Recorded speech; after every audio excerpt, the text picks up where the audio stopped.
famous rocker is part of an investigation by a task force that looks into internet crimes against children. Authorities searched Gene Simmons' house in Benedict Canyon.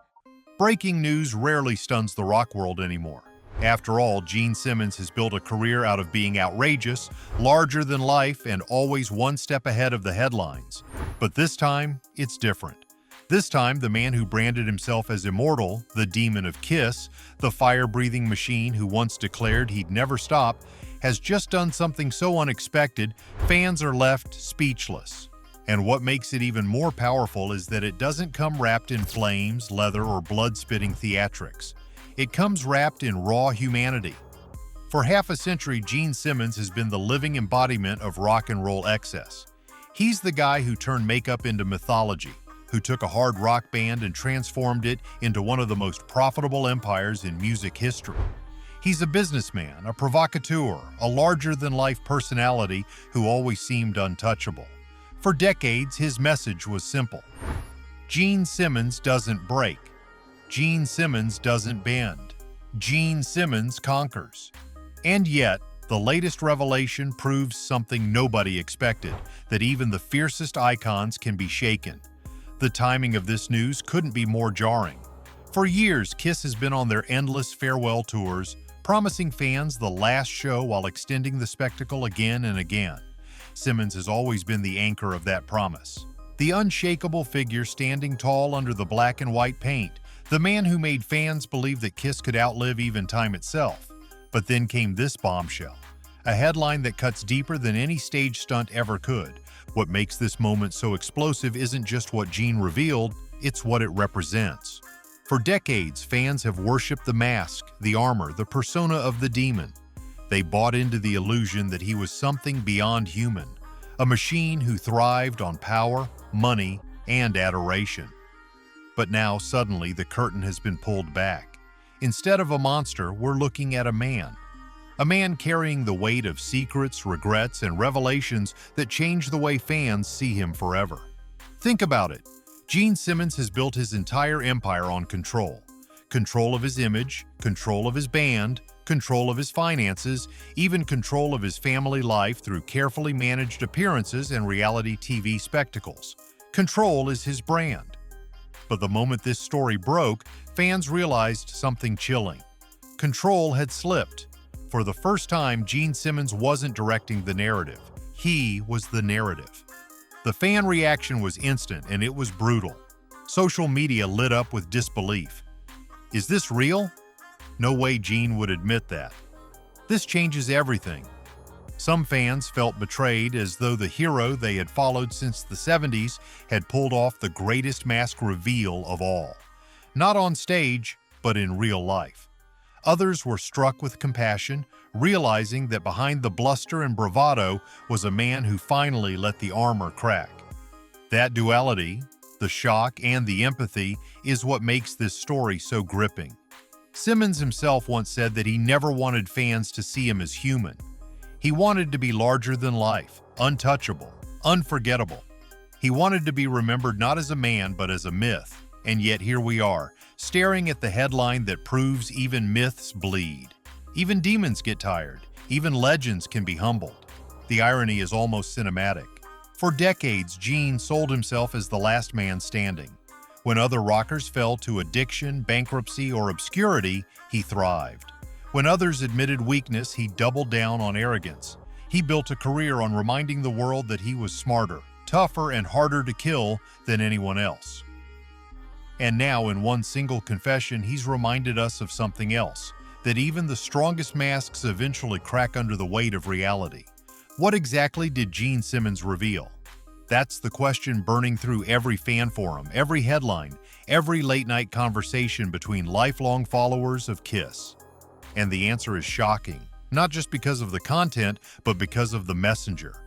When a man who has made a career out of hiding behind face paint suddenly speaks without it, the words echo louder than anything shouted from a stage. But this isn't just about a headline. This is about decades of myth-making colliding with the truth. It's about the man behind the demon finally letting his guard down, intentionally or not, and showing fans a side they never thought they'd see. It's about a secret that doesn't just change the narrative of Gene Simmons, it shakes the entire foundation of KISS itself. Because if the demon can fall, what else about the KISS empire is built on shaky ground? The story doesn't end with shock. In fact, it's only beginning. Because if Gene Simmons has finally let the truth out, then the questions are only going to get louder. What does this mean for the band's future? For his family?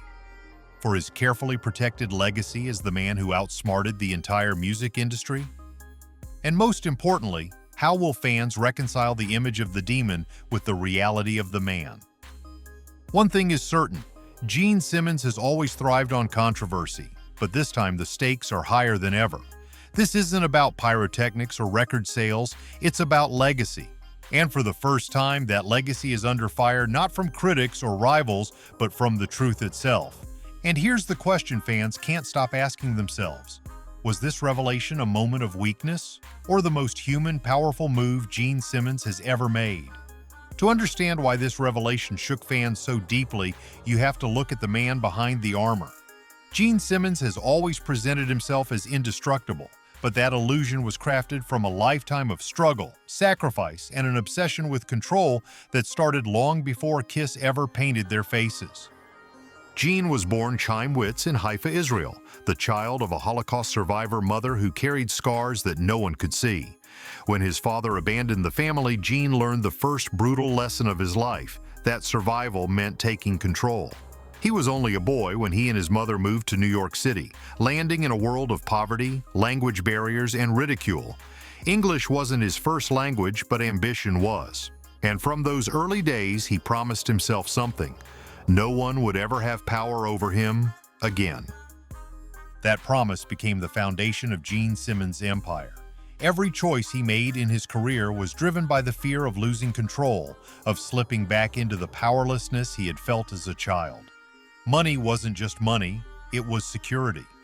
Fame wasn't just fame, it was proof that he had transcended his beginnings. And control over KISS wasn't just about band politics, it was about never allowing anyone to dictate his fate. Fans saw the end result, the demon spitting blood on stage, the businessman turning KISS into an empire of action figures, comic books, and branded merchandise. But behind the theatrics was a man who had built walls as high as possible to keep weakness hidden. Every mask Gene Simmons wore wasn't just for the stage, it was for his life. And yet, those walls came at a price. Gene's obsession with dominance strained nearly every personal relationship he ever had. His fellow bandmates often accused him of caring more about money than music. Ace Frehley and Peter Criss both clashed with him, describing him as manipulative and calculating. Even Paul Stanley, his closest partner in KISS, admitted that Gene's hunger for power could suffocate everything around him. Then came Shannon Tweed. For decades, Gene's longtime partner and eventually his wife challenged the very myth he had built. Their relationship wasn't just tabloid fodder, it exposed the contradiction of a man who projected invulnerability but struggled with commitment, fidelity, and vulnerability. Gene once bragged that he had been with thousands of women, yet it was Shannon who forced him to confront the emptiness behind the bravado. Their marriage became a mirror, reflecting back a truth that Gene often tried to bury, that the strongest man on stage was still fragile off it. The irony is that even his children, Nick and Sophie, grew up aware of the paradox. They saw their father as a rock titan, yet they also witnessed the insecurities he kept locked away from the public. In interviews, both of them have hinted that Gene's greatest fear wasn't failure, it was exposure. To be seen as less than the myth, less than the demon, less than untouchable. And that's what makes the breaking news so devastating. For decades, Gene managed to keep those struggles tucked neatly behind the curtain. Fans never saw the cracks because he never allowed them to. But when the truth finally slipped out, it wasn't just about one revelation, it was about the collapse of a carefully controlled image that he had spent his entire life building. Think about the contradiction here.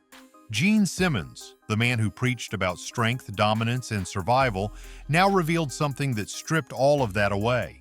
Fans weren't just reacting to the headline, they were reacting to decades of myth crumbling in an instant. The demon had removed his mask, and underneath wasn't the fire-breathing conqueror, but the frightened boy from Haifa who had spent his life hiding behind power. And yet here's where the story takes a turn. Because instead of destroying him, this moment also connected him to his audience in a way the makeup never could. Fans who once saw him only as a larger-than-life god suddenly saw themselves. They saw the man who had fought his way out of poverty, who had carried scars from family trauma, who had built a fortress of success to protect himself, only to discover that even fortresses can crack. That's why the fan reaction has been so divided. Some can't reconcile the image of Gene Simmons with the reality of a man burdened by hidden struggles, but others see it as the most honest thing he's ever done, a reminder that even legends bleed like everyone else. And this is where the tension rises. Because when the myth of Gene Simmons collides with the truth of Kime Wits, it doesn't just affect the fans, it shakes the foundations of KISS itself. If the demon can be unmasked, then what else about the empire might come crashing down? That's the cliff Gene Simmons has now been forced to stand on, the edge between the myth he built and the reality he can no longer hide. And the question that haunts both him and his fans is simple. Will the demon survive once the man underneath has been revealed? Every myth has a moment when it collides with reality. For Gene Simmons, that moment came not with fire on stage or another boast in the press, but with a single revelation that left his fans stunned. After years of denying weakness, after decades of claiming that nothing could break him, Gene finally let slip the one thing he had always tried to bury: the truth about his limits. The shock began quietly. No pyrotechnics, no booming bass, no spectacle, just words. Words that carried more weight than any riff he had ever played. Simmons admitted what no one thought they would ever hear from him, that his body, his mind, and his legacy were not indestructible. Whether it was a health scare, a confession about age catching up to him, or an admission about the cracks in the empire he built, the result was the same. The demon had exposed his humanity. For fans who had followed KISS for decades, this was unthinkable. Simmons was the man who swore he'd never grow old, never bow, never show fear. His entire career was built on the illusion of invincibility, and now in one startling moment that illusion dissolved. The reaction was immediate. Some fans felt betrayed, as though the larger-than-life figure they had believed in was nothing more than a carefully maintained mask. Others, however, saw something deeper, a kind of courage that no stage stunt could ever deliver. They saw honesty, vulnerability, a man who, for once, wasn't selling them a product, but showing them a truth. It wasn't just fans who were shaken. Inside the KISS empire, the revelation sent ripples through the band and its management. For decades, Simmons had been the one constant, the strategist, the businessman, the leader who made sure the machine never stopped. His admission of weakness raised a terrifying question. If Gene Simmons falters, can KISS survive?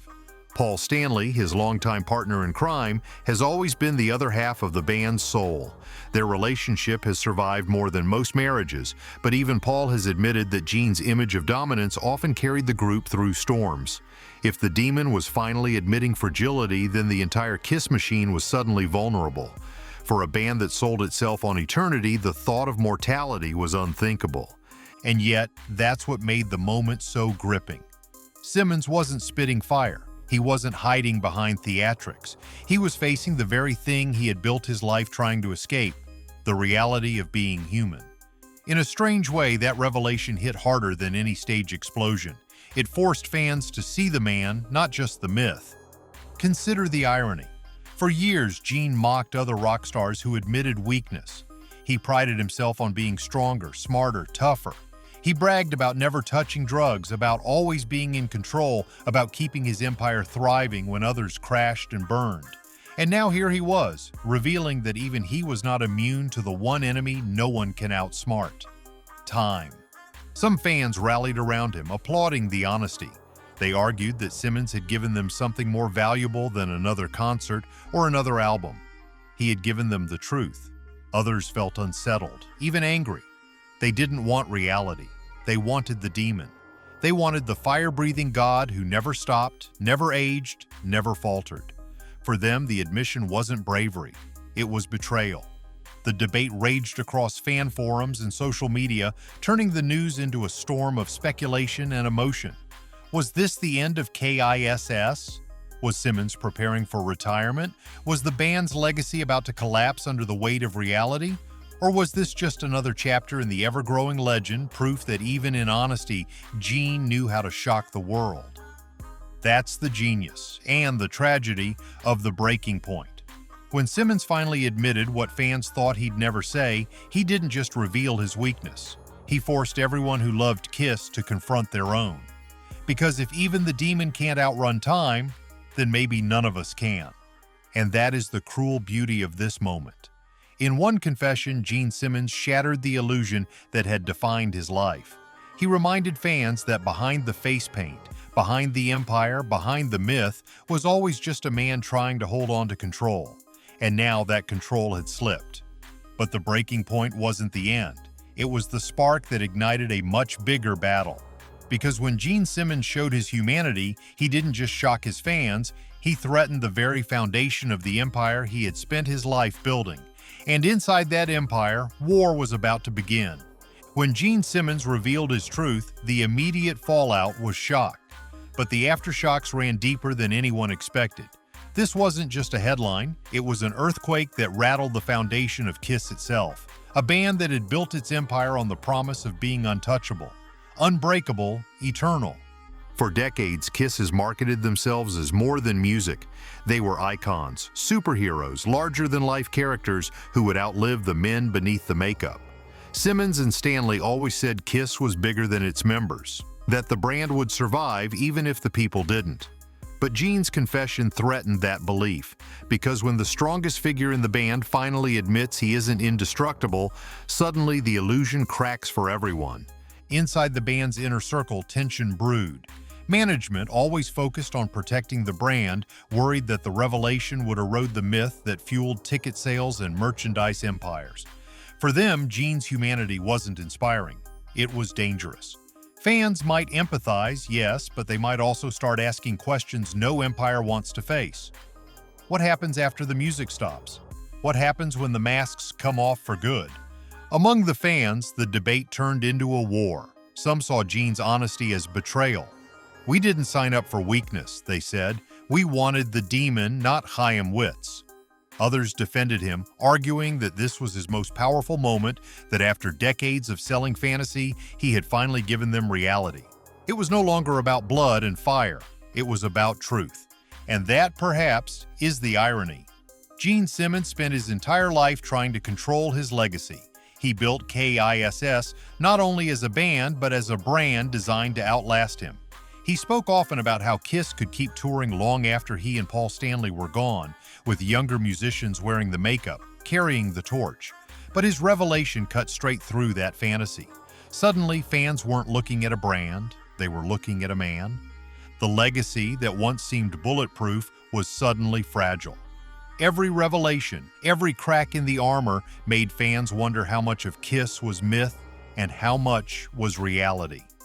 And Gene had to face a truth he had spent his life denying, that legacies aren't built on control, they're built on connection. And connection only comes when the mask comes off. In many ways, this moment mirrors the greatest paradox of Gene Simmons' career. He always wanted to be remembered as larger than life, as the demon who conquered the world. But what fans may remember most is not the spectacle, but the moment he admitted he was human. The fire-breathing monster who finally stopped breathing fire and started telling the truth. This revelation doesn't erase his accomplishments. KISS is still one of the most successful bands in history, with an empire spanning music, merchandise, and myth. Simmons is still one of the shrewdest businessmen in rock. But now his story has a new layer. Instead of just being the man who turned rock into a billion-dollar brand, he's also the man who reminded fans that even legends face the same battles as everyone else. That's the true weight of Gene Simmons' breaking point. It didn't just shock fans, it forced them to reckon with their own illusions. If Gene Simmons, the untouchable demon, can stumble, then maybe everyone's heroes are more fragile than they seem. And perhaps that's the most powerful legacy of all. Not eternal invincibility, but the courage to be real. The final question is simple. How will history remember Gene Simmons? As the fire-breathing rock god who sold the world a fantasy? As the ruthless businessman who turned music into empire? or as the man who, after decades of hiding, finally let the truth out? In the end, his legacy may not be the myth he built, but the humanity he revealed. So what do you think? Did Gene Simmons' shocking confession tarnish the KISS legend, or did it finally make him human in a way fans have always craved? Share your thoughts in the comments, and don't forget to subscribe for more untold stories of music's most unforgettable icons.